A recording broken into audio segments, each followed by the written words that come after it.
And so I think afterwards you see a very short-lived kind of sigh of relief. And then I think all eyes start turning back to risk assets. What's the Fed doing? What's the dollar doing? What's the global economy doing? And that will be in control again. So I think this is kind of a narrative changer just in the short term. But I think, again, eventually after it, you'll see a resumption of whatever risk assets are doing, crypto as a whole is going to do.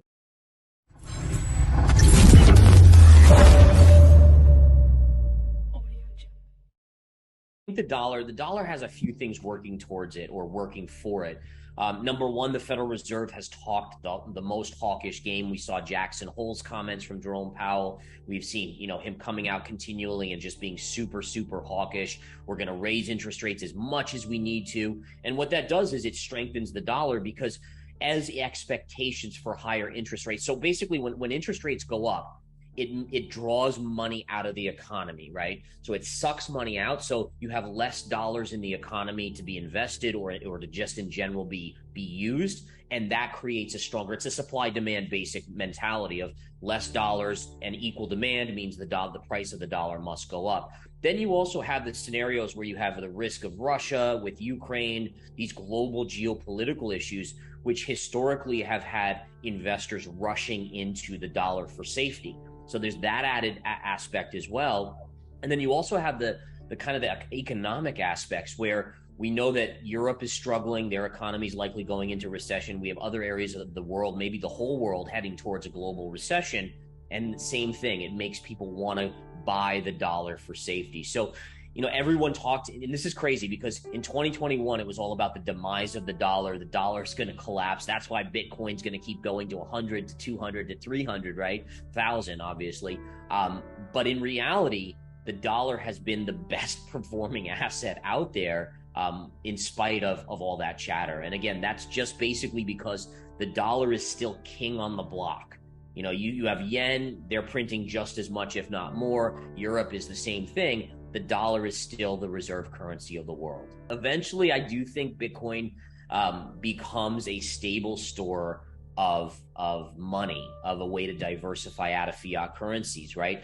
But we just have to recognize, if anything, I would say it's the princess, right? It's super young. 2022? So you have a 13-year-old that eventually will grow into the queen or the king, but it's just too immature at this point. You just got to give it time. It will grow. Over the last month, and it's kind of pulled back a little bit. I do think that if the merge goes smoothly, you may see kind of a relief, right? And I think the whole crypto sector is kind of a little nervous here too, is because if somehow it gets messed up, that would be bad for the whole crypto sector. I think it will go smoothly. I think that's why they delayed it so long, to make sure it goes smoothly. And so I think afterwards you see a very short-lived kind of sigh of relief.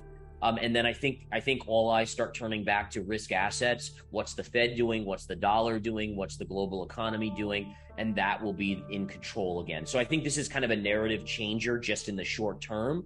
But I think, again, eventually after it, you'll see a resumption of whatever risk assets are doing, crypto as a whole is going to do. I'm still optimistic. So go back to the beginning of this year. I honestly thought we would be above 2,000 by now already. I think I had an end of year price target of 2,400. So right now that's not going to happen, right? I mean, it's just the dollar is too strong. It would take a big dollar collapse in a very short period of time into year end to get us to that level. Having said that, there's no denying that you still have this bullish consolidation pattern on the gold chart. So what you can clearly see here is you have this bigger move to the upside, and then this is all sideways chop, and eventually this should lead to a breakout. So I do think we could be close to 2,000 by the end of the year.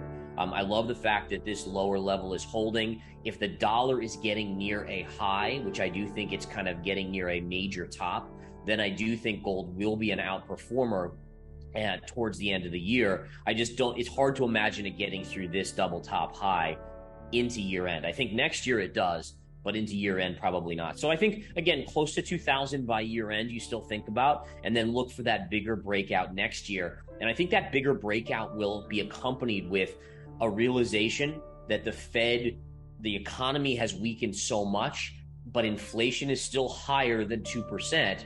But as the economy weakens more and more, the Fed can't tighten anymore to control inflation. And eventually, I think the Fed will even go back to lowering rates and printing, but that'll be down the line when things get really, really bad. But all of that, I mean, right now the Fed is talking a strong game, so it's kind of keeping that pressure on gold and keeping the dollar strong. The Fed will have to back off from that chatter as the global economy and domestic economy weakens. I think for me, it's been more of a nimble market. So there's still a lot of trading opportunities, but I'm recognizing the quick moves in this market. And so I was long a few tech stocks over the last few days. I've been unloading those, and now I've actually started to short the S&P and the NASDAQ a little bit here after such dramatic near-term gains. But for me, it's much more of a very short-term swing trader mentality, where eventually I think the NASDAQ and S&P are going to break sharply lower. We're going to take out the June lows, maybe by year end even. But there's going to be so many of these crazy whips up and down in the near term that it's much more profitable to kind of play them, the ups and the downs. So I'm still trading a fair amount, but I agree. If you're someone out there who has to be a little bit more careful, maybe you don't fully understand the charts, you got to be really careful in this market, and you should be sitting mostly on the sidelines. So I'm going to be there. I'm going to be presenting at the conference, at the summit. It's going to be awesome. I'm going to go over my projections and my forecasts for Bitcoin and Ethereum there. We're going to be playing lots of fun games at the actual event. We're going to have merchandise, fun things people can win.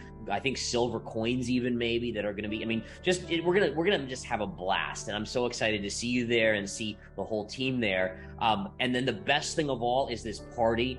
And again, I work a lot. I know you do too. And there's nothing more than letting loose at a party. And it's a party that's open to anyone who wants to purchase a ticket to come party with me. I think there's going to be other major influencers there. And there's going to be good food, an open bar. I mean, it's just going to be one of those things that you will remember for the rest of your life. You know, the time you took a picture chugging a beer with Gareth or whatever it is, you know. Conference and the event. The conference is, I think, the 10th to the 13th. And you could come to the Better Trader. You guys are having the booth, I assume, so we'll be there. I'm going to be hanging out there all the time, and I think we're going to play some fun games there and just do some really fun stuff with people that are walking by. And then I think the party is, and you might know this better than me. Which night is it? The 12th or the 11th party? So I think it's.